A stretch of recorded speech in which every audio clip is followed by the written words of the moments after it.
¿Quién no ha visto? Yo creo que pocos no han visto esa película de Náufrago de Tom Hanks, dirigida por Robert Zemeckis. Esa película ya es del 2000, ya es de este siglo, del siglo presente. Sin embargo, seguramente es una película que alcanzaron a filmar en los noventas. Pasan cuestiones muy importantes, pienso yo, muy interesantes que vale la pena eh, analizar, discutir en este capítulo, sesión 13, 13 o 14, ya perdí la cuenta del seminario de psicología, de psicofilosofía callejera, transmitiendo desde la gran Ciudad de México bajo la mirada protectora de San Miguel de Arcángel. Bienvenidos a este nuevo episodio, este nuevo podcast, en el que tratamos de analizar, de comentar algunas cosas que pienso yo eh, no solo vale la pena reflexionar sobre ellas, sino en muchas ocasiones son cuestiones que tienen muchísimo que ver acerca de nuestra vida cotidiana. A veces hablamos de cuestiones teóricas, pero que a la hora digamos, de hacerlas encajar en nuestra vida cotidiana, eso es en la práctica, eso es lo difícil, o sea, del dicho al hecho hay mucho trecho. ¿Qué pasa en esta película de Robert Zemeckis? Famoso por esa película de Volver al Futuro de los ochentas, digamos que en los ochentas hay un manojo, hay bastantes, pero digamos, podemos seleccionar un manojo de películas que son infaltables de ver. No sé, Volver al Futuro, Los Cazadores del Arca Perdida, el Karate Kid, E.T., etcétera, ¿no? A lo largo de toda la década. Y tal vez Náufrago sea una de esas películas, yo no diría obligadas, pero sí que todo mundo o que muchas personas la han visto, ya sea en la televisión, en donde sea, ¿no? Incluso en el mismo cine, y que son de esas películas que siguen vigentes, tal vez un tanto como en el tono de Forrest Gump, ¿no? ¿Qué pasa en esa película? No se las voy a contar, ya la mayoría lo habrá visto, que Tom Hanks trabaja en una empresa de paquetería, es un coordinador, algo así, sufren un accidente en medio del océano, en uno de los aviones de la empresa FedEx, cae el avión al mar y entonces vive una serie de, pues de problemas, de cuestiones muy dramáticas, de una serie de vicisitudes que realmente queda vivo de milagro desde que sobrevive al impacto. Es un impacto en alta mar, después prácticamente queda entre inconsciente y exhausto, queda dormido en una pequeña balsa que alcanza igualmente providencialmente a hacer que funcione, y después llegando a pues a una isla, a un islote en medio de la nada.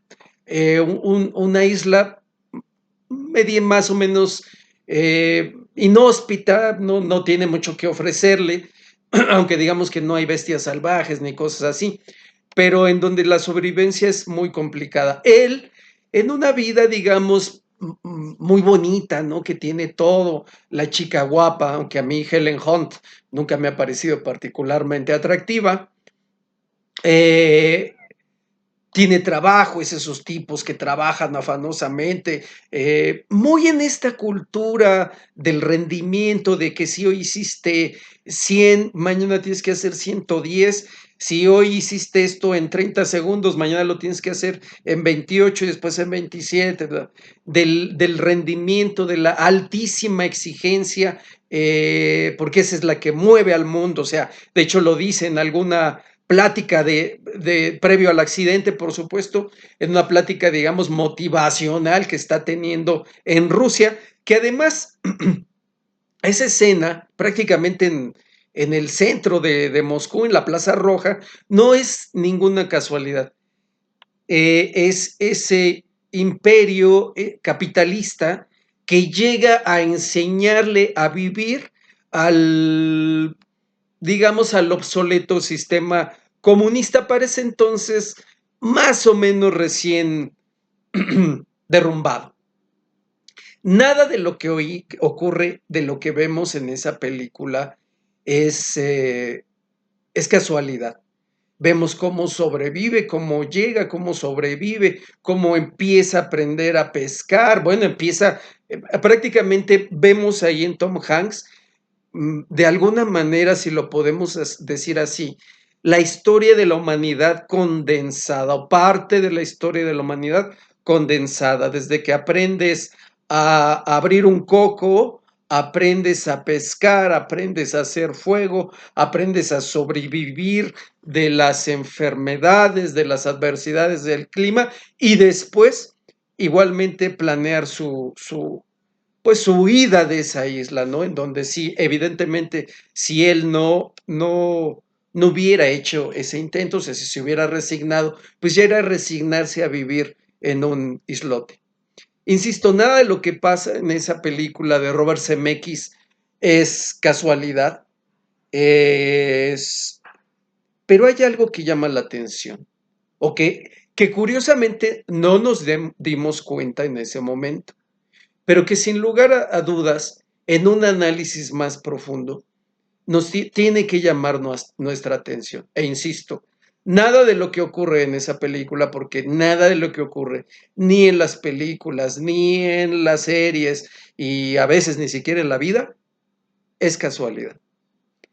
Pese a que está constantemente en peligro, que salva la vida, sobrevive de una manera milagrosa, ya sea por el choque mismo, insisto, en el mar, después la forma en la que logra salir a flote, logra llegar y después, etcétera, cantidad de cosas. En todo eso, incluso llega uno de sus, pues no de sus compañeros de trabajo cercanos, pero un compañero de vuelo, llega a su cuerpo, su cadáver, él lo entierra, le da sepultura, pero en ningún momento en la película, y la pueden revisar, no creo estarme equivocando, en ningún momento Tom Hanks, ya ni sabemos cómo, ya ni me acuerdo cómo se llamaban, en ningún momento hace una mención a Dios, pese a que está debatiéndose entre la vida y la muerte en pleno ejercicio de sobrevivencia. En ningún momento menciona a Dios, lo cual, insisto, no es casual. Pero ya veníamos viviendo desde la década de los ochentas o sea, no es de ahora, desde luego, pero tampoco será de los ochentas, ni de los noventas, ni de los sesentas, sino es algo que ya traemos en insisto, no por casualidad, un proceso secularizador de la sociedad, que lo vemos muy marcado a partir de la Revolución Francesa. O sea, en la Revolución Francesa vemos que se, que se pasa la guillotina a cristianos, a sacerdotes, se saquean, se incendian parroquias, y lo mismo ocurre en México en la Reforma, en la Reforma juarista, en, en el Porfiriato, y después en la época post-revolución, en ese periodo llamado Maximato, de un México gobernado o por masones o por satanistas.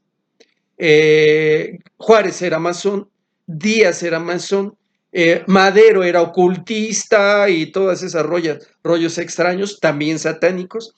Y después todos esos gobiernos revolucionarios, entre ellos el de Plutarco Elías Calles, que también masón, connotado masón, en donde el ataque hacia el cristianismo y hacia la Iglesia Católica es encarnizado.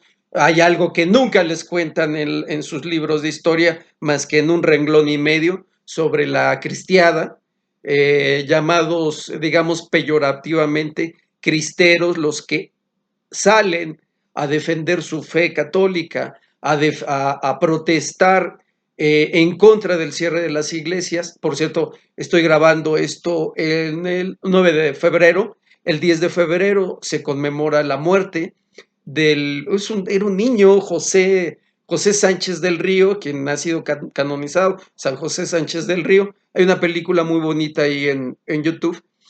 Pero esas muertes, o sea, no solo hubo una guerra cristera, no solo hubo una cristiada, hubo varias, o sea, digamos, eh, una muy clara entre el 26 y el 29, si no me equivoco, y la otra después, un poquito tiempo después, que se extiende por varios presidentes, incluso hasta llegar a pasar por el general Lázaro Cárdenas, pero de un ataque del sistema bajo supuestas buenas causas, es decir, dejar a la iglesia, ¿no?, fuera de la jugada, eh, y, y realmente, o sea, el punto aquí de este proceso secularizador es dejar a Dios, a Jesucristo, fuera de nuestras vidas. Ustedes pueden decir, bueno, pero está bien, ¿no? O sea, como decir, bueno, si eso te hace feliz, ¿no? Tomando en cuenta lo que dijimos en la ocasión anterior. Lo que ocurre es que primero, Dios no puede estar fuera de nuestras vidas, ¿no?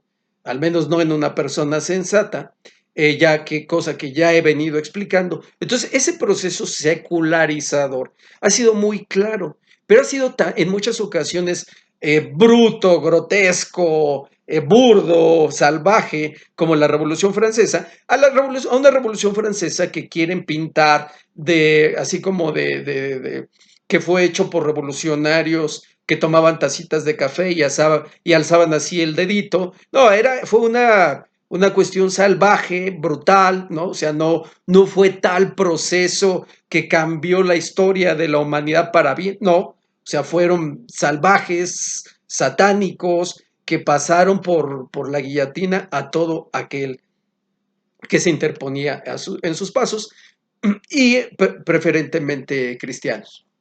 La revolución francesa fue en gran sentido una guerra contra el catolicismo, contra el cristianismo, como lo fueron después la reforma claramente, etcétera, ¿no?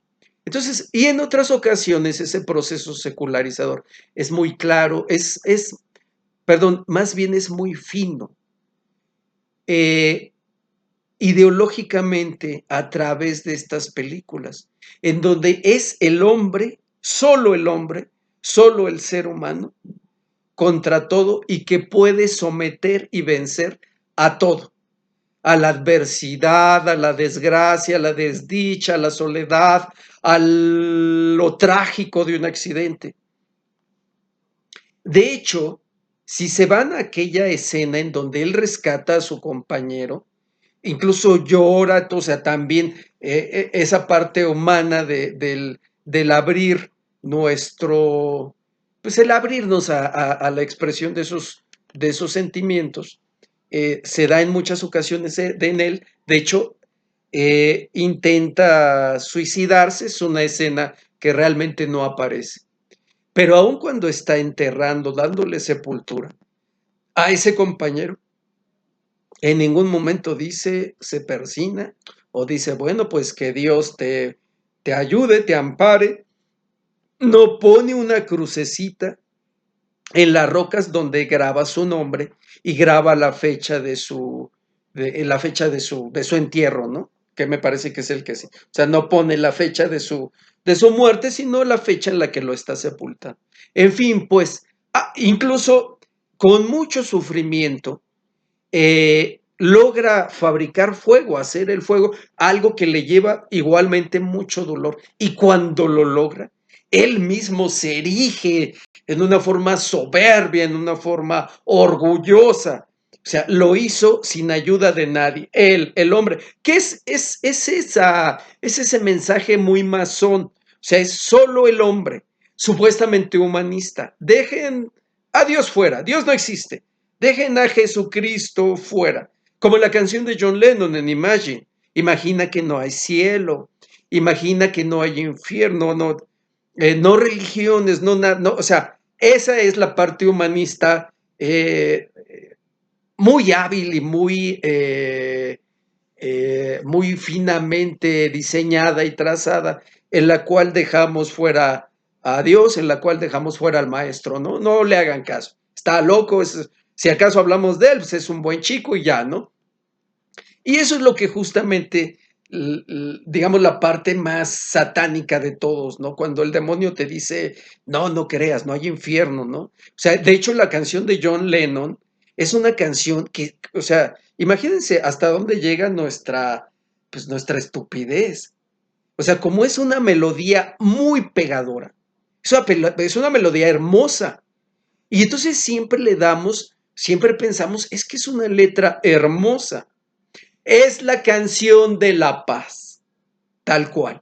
Que además de todo, lo vimos en este ejercicio satánico, en este ritual satánico en las Olimpiadas de París, en las últimas, en donde faltaba más, ¿no? Sacaron el piano, no me acuerdo quién, ¿no? Creo que era alguien conocido, eh, a tocar la de Imagine, ¿no? El himno de la paz, del humanismo.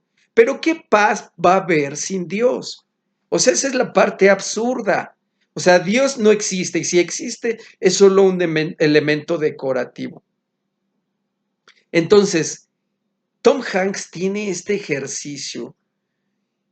Bueno, no es un ejercicio, ¿verdad? Tiene toda esta vivencia tremenda, dura, etcétera, todo lo que le quieran poner. En ningún momento voltea a Dios. Y saben de una cosa, nunca nos dimos cuenta.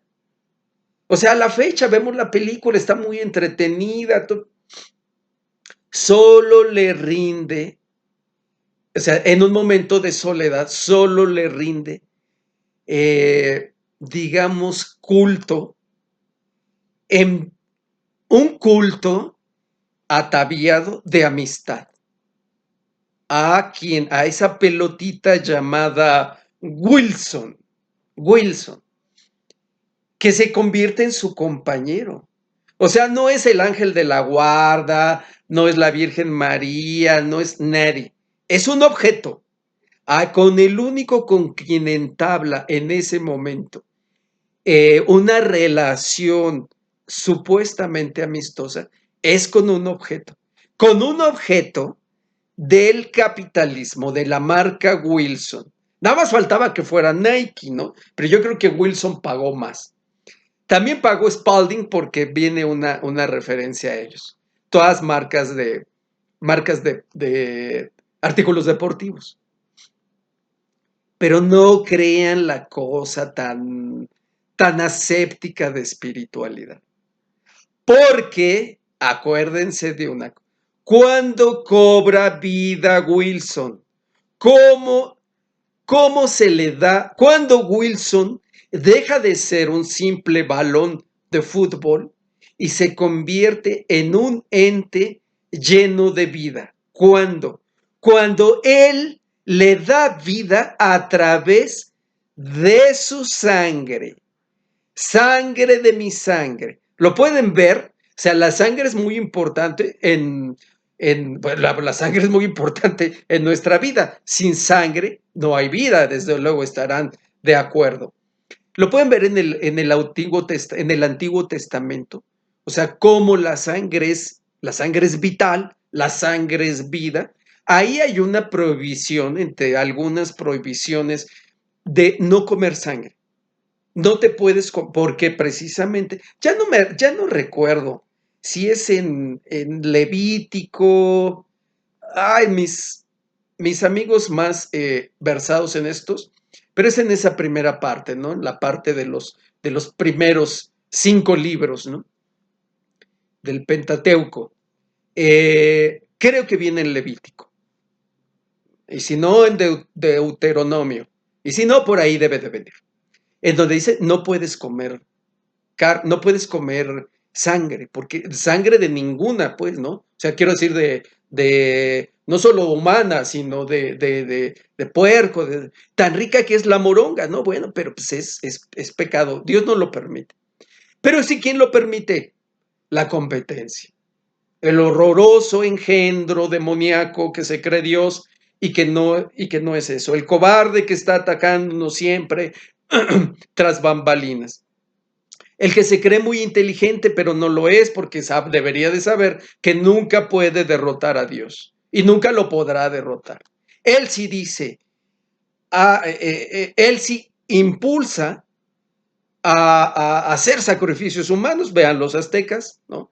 Los aztecas, todos esos pueblos, los egipcios, etcétera.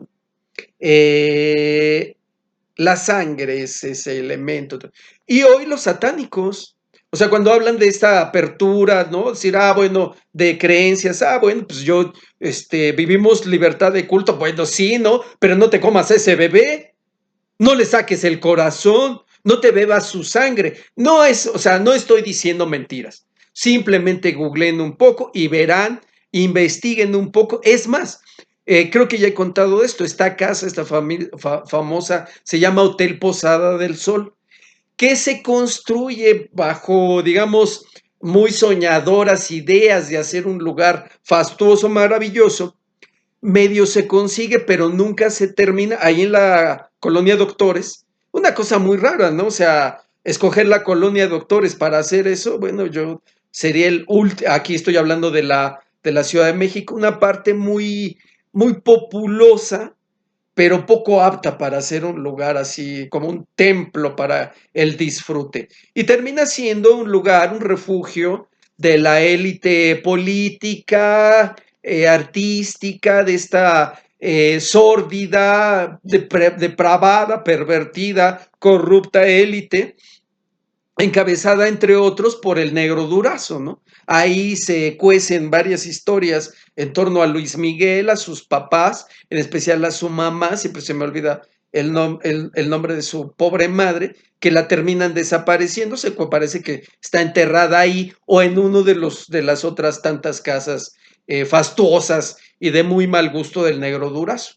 Entonces, y ahí en esas construcciones, en esos sitios rituales, ahí se hace, hay incluso, y lo pueden ver en la Posada del Sol, que ya lo sabemos por todos estos muchachitos muy valientes, pero a veces también un tanto ingenuos, que se han metido a esa casa a hacer reportajes y que los vemos en YouTube. O sea, todo ese tipo de material nunca lo hubiéramos visto de Televisa o de TV Azteca, pero sí de estos muchachos, ¿no? O sea, no todo en las redes es malo. Hoy podemos conocer, descubrir fácilmente que el demonio existe gracias a todo ese material que fue censurado durante mucho tiempo y que hoy tenemos ahí a la mano. Entonces, en estos lugares donde hacen sus sacrificios, abajo hay drenaje, o sea, hay un drenaje, o sea, es decir, como unos canales que lleva, o sea, para que se vaya la sangre por ahí. O sea, sacrifican de todo, seres humanos, pequeños, eh, eh, gatos, perritos, todo lo que se les cruza, pero ofreciéndolo a su engendro demoníaco. Eh,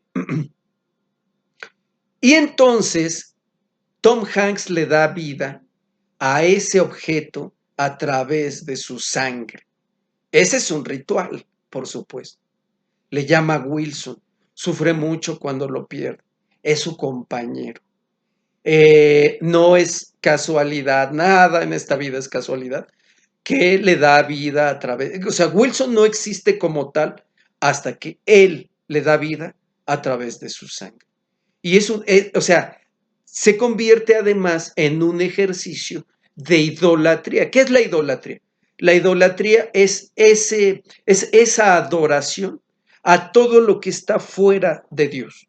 O sea, que tú conviertes un becerro en tu Dios, que tú conviertes un balón de fútbol en tu Dios, que tú lo que sea, todo aquello que está fuera de Dios y que por supuesto es satánico, eso es la idolatría.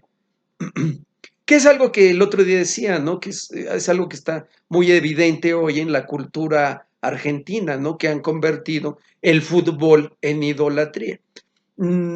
Adorar a la Virgen María no es idolatría, no, no se confundan, no es lo mismo. Adorar la cruz, a Jesucristo, por supuesto que no. Entonces, fíjense cómo mmm, de una forma muy sigilosa nos aventamos una historia padre, ¿no?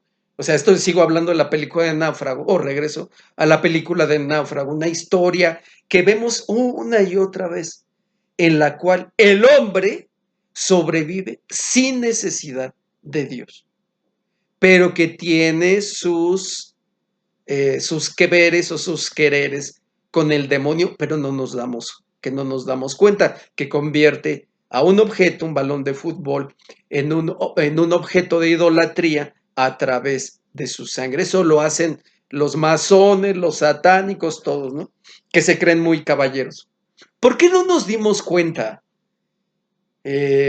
amigos, compañeros de este seminario de psicofilosofía callejera? ¿Por qué no nos dimos cuenta nunca? Es el efecto, todo ese efecto de esa máquina muy efectiva, muy hábil, muy lista, muy inteligente de la secularización. O sea, que golpea y pega en diferentes maneras. Y que entre otras cosas, algo que hablaba la sesión anterior, es que le va quitando significado a nuestra vida o va modificando esos conceptos. Por ejemplo, lo que mencionaba hace un momento, la Revolución Francesa, libertad, igualdad, fraternidad. O sea, esa carnicería, liberté, fraternité, égalité. O sea, que es lo mismo que hacen ahora. O sea, la libertad eres tú, esa libertad es todos esos conceptos que los van pervirtiendo para que tú hagas lo que tú quieras. Si te quieres acostar con 100, perfecto, es tu libertad. Si quieres abortar porque tu bebé parece ser que tiene una malformación, es tu libertad. Esa es la bioética de hoy. Es tu libertad, tu decisión, tu nivel. Pero eso es lo mismo, y discúlpenme, pero eso es lo mismo que hicieron en la Segunda Guerra Mundial. Una selectividad genética, o sea, que solo los altos, los fuertes, los güeros, es eso, estamos haciendo lo mismo. Porque el ser humano ya ha dejado de ser un fin en sí mismo. Entonces ya no sabemos qué es el amor. A cualquier cosa le podemos llamar amor. Y el amor puede estar hecho a nuestro capricho, a la altura, a la medida de nuestras exigencias. Un amor sin apego, sí, aquí está, ¿no? O sea, como en los tacos, ¿qué más quiere? Una libertad en la que tú eliges lo que tú quieres ser, aunque hayas nacido hombre. Yo puedo ser lo que yo quiera, porque es una cuestión meramente de percepciones, de autopercepciones, de caprichos, de moda, lo que yo quiera. Ah, sí, perfecto. Y entonces ya no hemos perdido completamente la noción de qué cosa es, qué cosa, o de qué cosa es esta cosa. Si te hace feliz, sí, perfecto. Aunque eso realmente diste mucho de una verdadera idea de felicidad. Terminamos siendo esclavos de una pobre, mediocre, absurda idea de felicidad. Ah, no fui a la escuela. Sí, si te hace feliz, está bien. Me acosté con 1000. Sí, si te hace feliz, está bien. No voy a la iglesia. No, es que mira, Dios me quiere, Dios me bendice, Dios es chido, Dios es bueno. Cuando lo aceptamos, en el mejor de los casos, cuando lo aceptamos y lo reconocemos. Ah, Dios es muy bueno. El demonio no existe. Francisco Ciprián, estás loco. Me decía una amiga, no hables del demonio porque te vas a desprestigiar. Bueno, desprestigiado ya estoy, ¿no? Ya, más ya no se puede. Eh, en alguna ocasión les contaba, ¿no? Tenía una conversación con muchas personas, ¿no? O sea, si a ti te hace feliz, está bien. Y si a mí me hace feliz, está bien. Pero no puede ser lo mismo. Porque la búsqueda religiosa, la búsqueda espiritual, la búsqueda con Dios, el incrementar, solidificar, consolidar nuestra relación con Dios, tiene que ser por fuerza de cercanía. Si tú quieres que Dios vaya a tu casa, tú tienes que ir a la suya. Si tú quieres tal cosa, es una mera relación de reciprocidad, porque lejos de Dios estás en peligro. para que veas que no es casualidad. ¿Ustedes creen que Hollywood, el satánico y perverso Hollywood, cuenta esas historias nada más para entretenerlos? No, por supuesto que no. Entonces, no puede ser lo mismo ir a la iglesia, ir a misa los domingos, que no ir. Ese es un absurdo. Pero aún hoy en las universidades, la respuesta para todo es, bueno, si te hace feliz, está bien. O sea, estamos en una era de un elevado nivel de estupidez y de ignorancia. O sea que ni siquiera nos ponemos a pensar del significado de aquello que estamos diciendo y que hemos puesto como argumento para todo. O sea, vivimos una era en verdad. O sea, pensábamos que íbamos a estas alturas 2025 a conducir, ya que hablamos de Robert Zemeckis, ¿no?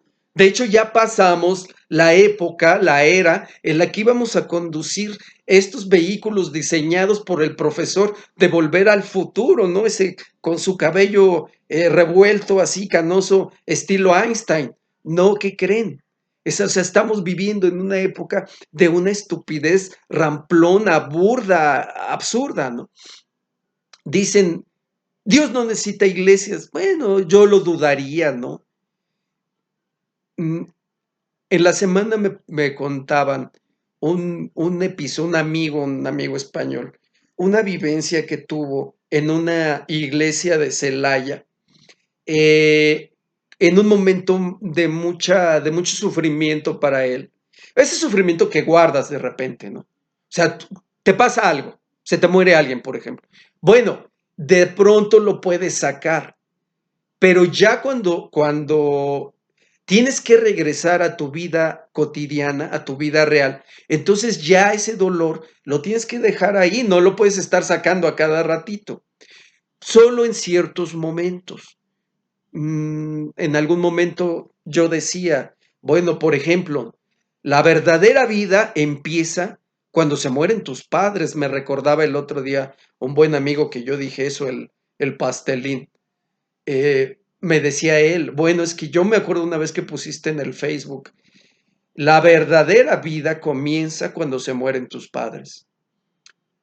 Y entonces este otro amigo, un español, que estaba en Celaya, Guanajuato, por X razón, tiene esa experiencia en una parroquia ahí y de repente en un momento de mucho sufrimiento, que hay lágrimas y todo, lágrimas que tú no sabes que están guardadas, dolor que no sabes que está guardado.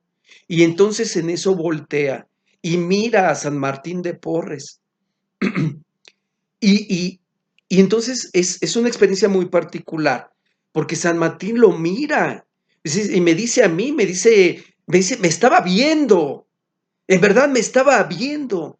O sea, como que te mueves y te sigue viendo. Y entonces él me lo dice, en ese momento, San Martín me consoló.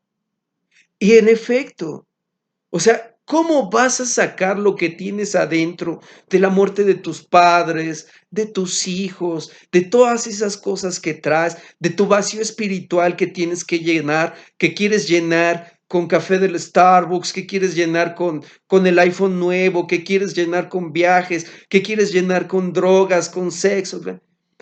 ¿Cómo va a salir ese dolor que tienes ahí, que no has identificado siquiera? Concesiones en el psicólogo no van a salir, ¿eh? Los psicólogos no creen en Dios. Hacen una partecita, sirven, pero sirven por un poquito. Entonces, ¿cómo vamos a sacar las lágrimas, el dolor que tenemos ahí, si no vamos a la iglesia? Siempre ese dolor, esa duda, ese vacío seguirá en ti si no tienes ese acercamiento. O sea, si tu acercamiento con Dios siempre es apurado, conveniente, cuando necesitas algo, cuando no regresa, cuando ya es tarde y el gato no regresa, cuando tu hijo no te contestó el WhatsApp y entonces, ay Dios, ¿dónde andará? Si tú no eres capaz, desde la humildad, desde la honestidad, de construir una relación con Dios más madura, más afectuosa, más honesta, menos hipócrita, ¿no? O sea, es decir, como que si tú crees que solo porque tú lo dices o solo porque tú fuiste a una primaria de monjas y te sientes pontificio o pontificia, solo por eso tú puedes crear o diseñar, confeccionar tu propia relación con Dios, estás todo idiota. Eso no es posible y no será posible. Pero hemos perdido todo significado, toda idea acerca de, bueno, ¿y qué rayos es la felicidad? O sea, ¿por qué por qué el quedarme en casa en lugar de ir a la iglesia, a misa, o en lugar de ir a trabajar, o en lugar de tal cosa, o en lugar de, a veces, incluso de descansar? O sea, no toda la vida es trabajo, no toda la vida es esfuerzo, no toda la vida es felicidad. ¿Por qué? ¿Por qué esos vacíos no, o sea, que creemos que todo se va a resolver desde nuestra relativista verdad? No puedes tener una conversación con nadie porque te dice, no, es que tú quieres tener la verdad absoluta. Bueno, pues es que, o sea, es así como discutir con alguien, es como como si fuera el cumpleaños de alguien. O sea, nos vamos a repartir el pastel. O sea, como que una discusión se ha convertido en el ritual de partir el pastel, en donde a cada quien nos va a tocar una rebanada, aunque estemos diciendo tonterías, aunque no tengamos la menor idea de lo que estamos diciendo. Dice Adela Cortina, la filósofa española, las opiniones no se merecen respeto nada más porque sí. Las opiniones, los puntos de vista tienen que argumentarse y tienen que ganarse el respeto. Lo que se merece respeto son las personas. Pero la gente hoy dice cada cuestión, ¿no? Es que migrar no es ilegal, ¿no? Lo dicen así. Y si alguien dice o si alguien entonces eres homofóbico, clasista, racista. Bueno, vean la Ciudad de México cómo está, con personas acostadas en los jardines en todos lados. Pues que venga Sheinbaum por ellos. O sea, esa no es una forma humana, ya no digamos cristiana, pero no es una forma humana de tratarlos. ¿Por qué? Porque ellos se desentienden del problema. Que venga Clarita Brugada a atenderlos. Donde quiera hay personas acostadas en las calles y ya no les importa. Muy defensores de la migración. Bueno, o sea, fíjense una cosa, quien termina haciéndose cargo de eso, hay algunos albergues, ciertamente, ponen ahí hay ciertos operativos, pero en realidad a ellos no les importa. ¿Por qué? Porque los migrantes no están acostados en sus banquetas. Yo entiendo que toda esa gente es muy desfavorecida y viene de lejos y hay que tenderle una mano, pero hay que regularlo. ¿Y por qué decimos ciertas cosas? Porque las autoridades no hacen nada. O sea, las autoridades, bien, gracias.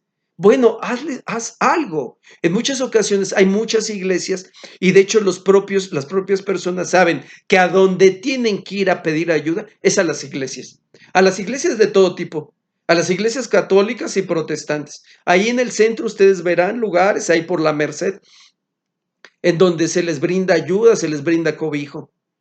¿Por qué? ¿Por qué no van? O sea, ¿por qué van a una alcaldía? No, a una alcaldía no van. O sea, nadie va a pedir ayuda a una alcaldía, porque está lleno de burócratas que no hacen nada. Entonces, es muy fácil decir estupideces. No, los migrantes, ¿no? O sea, defenderlos, bueno, pues darles un lugar digno para que no se hagan del baño en la calle, para que no duerman en la calle. Es que migrar no es un delito. Bueno, tampoco comer, y yo no me puedo meter a un restaurante a comer hasta llenarme, hasta hartarme. Todo tengo que pagar. O sea, cuando llegó Trump, esta mujer nuestra presidenta, dejaron entrar a otras 2,000 personas. ¿Cómo tiene que imponerse el loco ese que yo no estoy nada de acuerdo con él?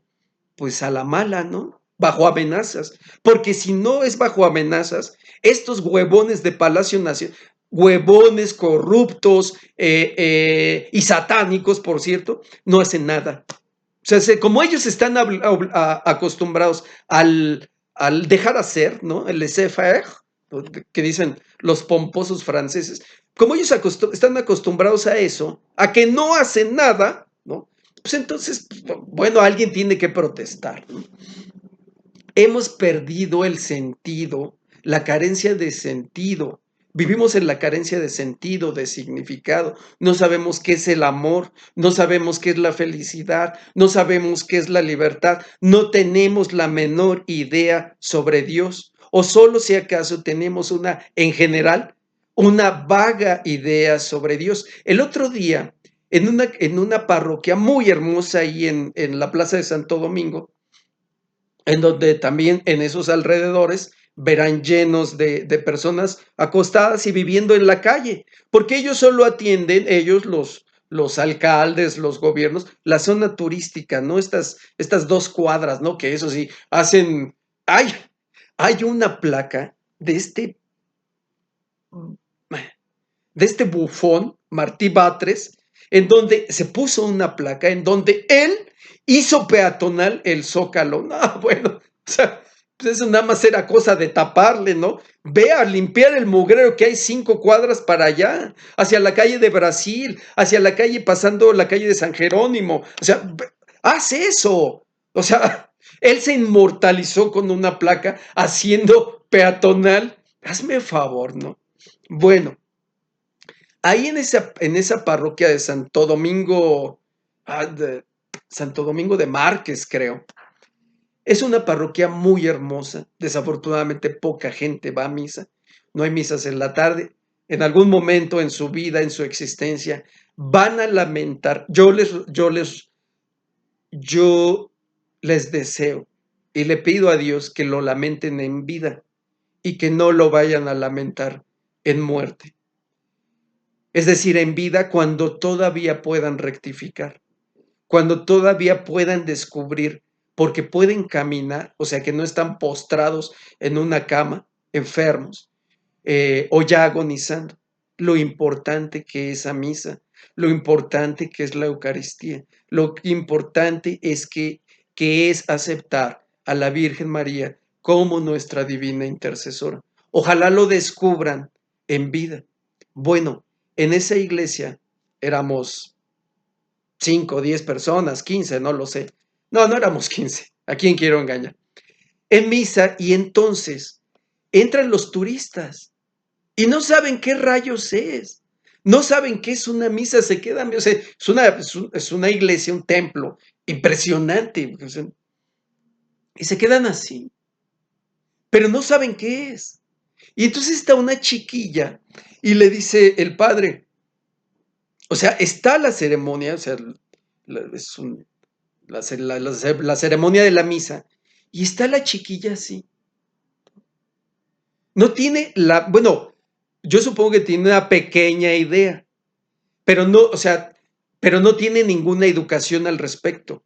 Nadie le enseñó a respetar, nadie le enseñó o sea, es como el ejemplo del gato que les ponía el otro día. El gato se puede orinar en la estufa, se puede orinar en su comida, y en lugar de educarlo, vamos a tomar un video y lo vamos a convertir y lo vamos a compartir en las páginas y en los grupos de gatos, ¿no? Les digo porque yo estoy en muchos grupos de gatos.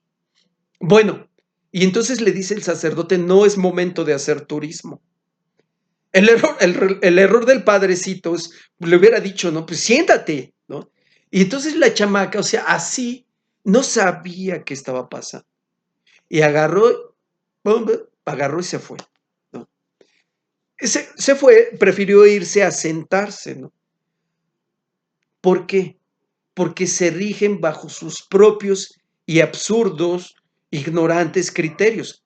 Hace poquito también era una misa muy importante, era la misa del 2 de febrero, en una parroquia aquí en la zona de la Moctezuma, que es más o menos no un barrio, ¿no? Pero sí una zona ya de cierta historia en la Ciudad de México. Entonces es una misa muy importante, la misa del 2 de febrero. Como les decía, pues el 2 de febrero no es el día del tamal, es el día de la presentación de Jesús en el templo. Y entonces decía, usualmente en esas misas se llena la iglesia, la parroquia. Y entonces había una chiquilla sentada hasta adelante o casi hasta adelante, que no se paró.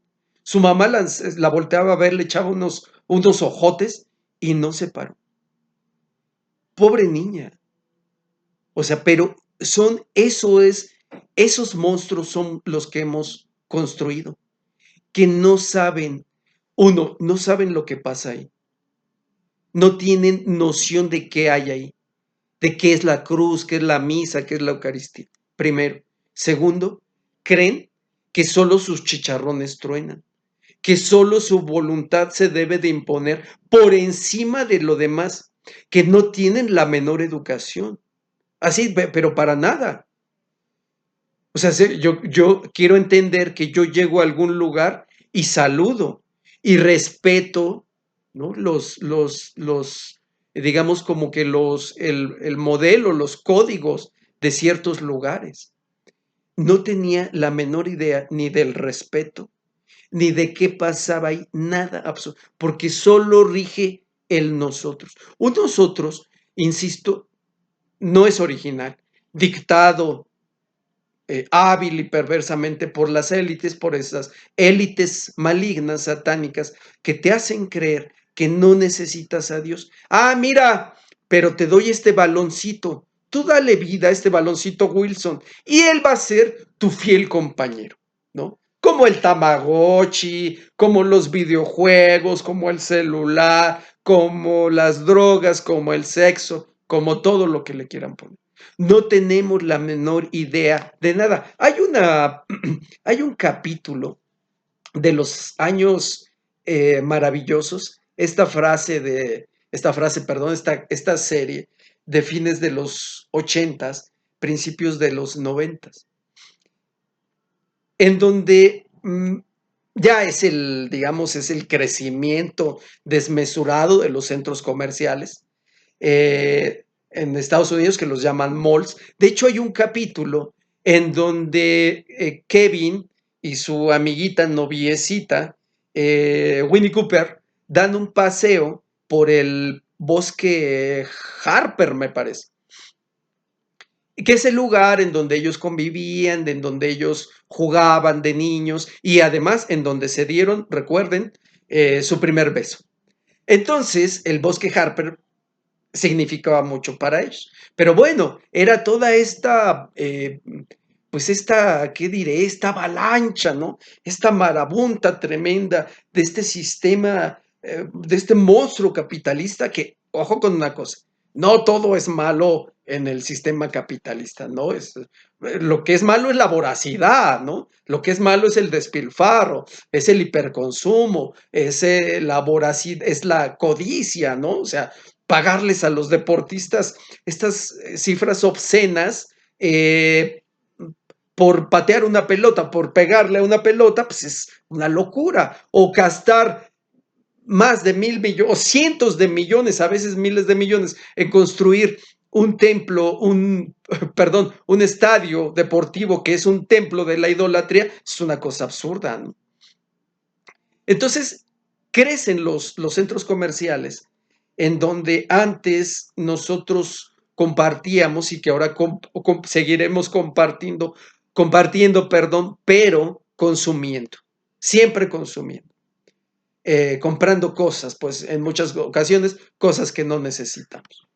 Y entonces, Kevin ya en otro capítulo, ya grandecito, ya en edad de trabajar, trabaja en una tlapalería, en esas tlapalerías en el centro, como esas tlapalerías de barrio, que igualmente van siendo arrasadas, ¿no? Avasalladas por el crecimiento de las grandes cadenas. Y entonces Kevin trabaja en una vieja ferretería con el viejo Harris, pero no es divertido estar ahí con el viejo, ¿no? Un viejo meticuloso, medio idiático, medio etcétera. Pero además Kevin se está perdiendo de toda la acción que hay en el centro comercial, ¿no? Las chicas, ¿no? Los cuates, las hamburguesas, los refrescos de este tamaño, etcétera. Y entonces le cuenta a su papá todavía más hecho a la antigüita, pues una autoridad, ¿no? Ese proveedor, ese que sabe que tiene que hacer un sacrificio para sacar adelante y darle de comer a su familia. O sea, no como ahora, ¿no? Que pues me voy a volver a influencer para ser rico a los 30 años y ya no tener que trabajar a los 31 y poder viajar toda mi vida, ¿no? O sea, nuestro sueño en la vida, aparte del hacer lo que se me antoja, del que sí me hace feliz, es convertirnos en turistas de nuestra propia existencia. Bueno, y entonces le dice, eh, que va a dejar el trabajo en la tlapalería y que se va a ir al centro comercial a trabajar.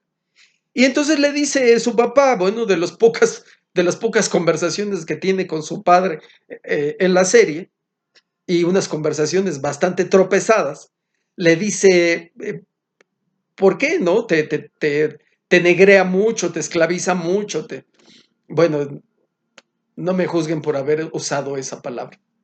Y dice, no, dice, es que no es divertido. Y se voltea el señor, Jack Arnold, una tremenda bestia, y le dice algo así, ¿no? ¿Y quién te dijo a ti que el trabajo es divertido? O que un trabajo es divertido. Y esa es una falsa idea que tenemos, ¿no? Que todo en nuestra vida tiene que ser divertido, que todo en nuestra vida siempre tenemos que ser amigos de nuestros padres, que podemos hacer lo que nosotros queramos. Hay cosas, por supuesto, que serán divertidas. Hay, hay momentos de felicidad, de disfrute, de camaradería incluso con nuestros padres, pero ese no es el objetivo de la vida.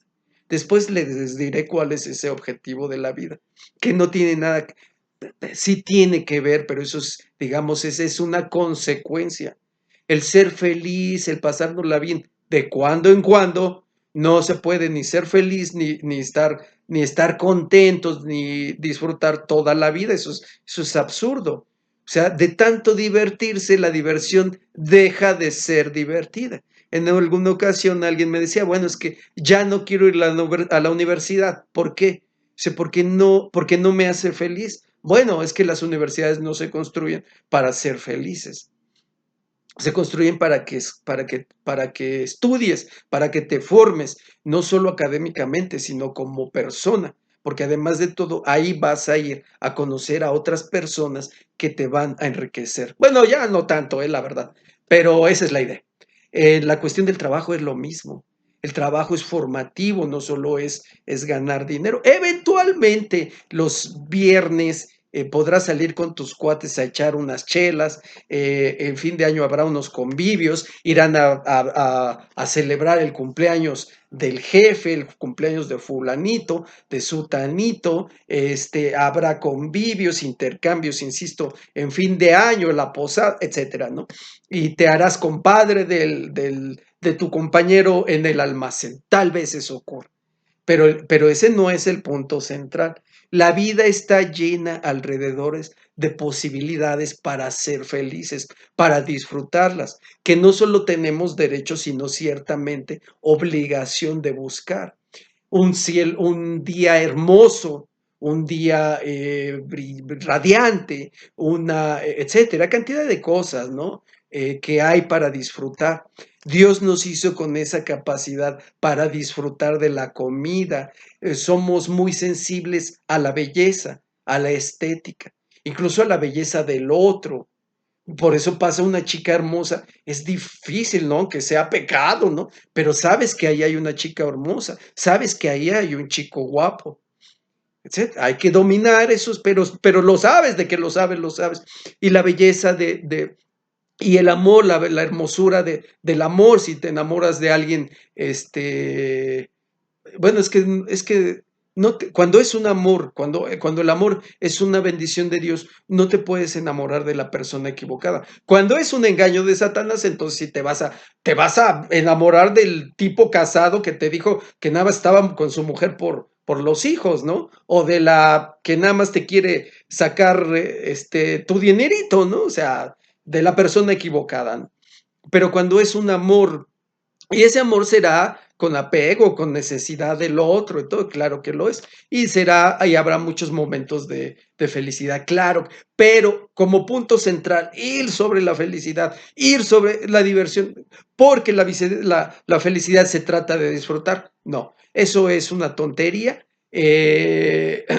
Eso no es cierto de entrada y eso no es posible, porque entonces, insisto, la diversión deja de ser divertida y entonces te tienes que meter esto y ya fuiste, ya hiciste este viaje, ahora tendrás que, y entras, tratarás de llenar ese vacío existencial, eh, espiritual que sientes y nunca lo vas a lograr más que momentáneamente, porque Tom Hanks, Náufrago, Robert Zemeckis, todo Hollywood, la masonería, toda esta gente que domina el mundo, te hicieron creer, John Lennon incluso, ¿no? Te hicieron creer que Dios no existe, que no es necesario un cielo arriba, que no es necesario un Dios arriba, no es necesario no son necesarias las religiones. Y no te creas, esas son locuras de Francisco Ciprián. No hay un infierno abajo, no, esas son estupideces de la Iglesia Católica para manipularte, ¿no? Bueno, hemos llegado hacia el final, después le seguimos hacia el final de este nuevo capítulo, me parece ya, no sé si es el 13 o el 14, del Seminario de Psicofilosofía Callejera, transmitiendo desde la gran Ciudad de México. Soy Francisco Ciprián. Muchas gracias por vernos, muchas gracias por comentar y compartir. Cuídense mucho, Dios los bendiga. Adiós.